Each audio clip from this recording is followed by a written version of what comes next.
Mohammad Taimur update कर रहे थे। आपका बहुत शुक्रिया। आप जराइम की दुनिया से खबरें शामिल करेंगे और आपको बताएं कि कराची की सड़कों पर डाकुओं ने राज कायम कर लिया है। स्टील टाउन घग्गर पाठक के करीब दुकानों में लूटमार के दौरान डाकुओं ने मज़ाहमत पर एक शख्स को कत्ल कर दिया।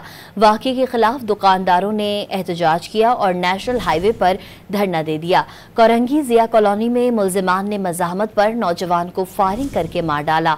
डाकू मकतूल का मोबाइल फोन और पर्स लेकर फरार हो गए।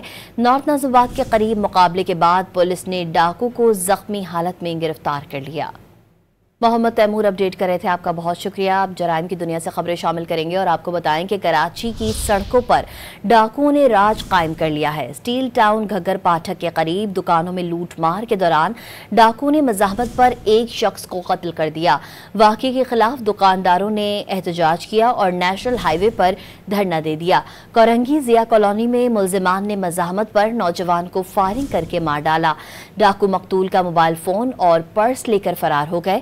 नॉर्थ नाजिबाबाद के करीब मुकाबले के बाद पुलिस ने डाकू को जख्मी हालत में गिरफ्तार कर लिया।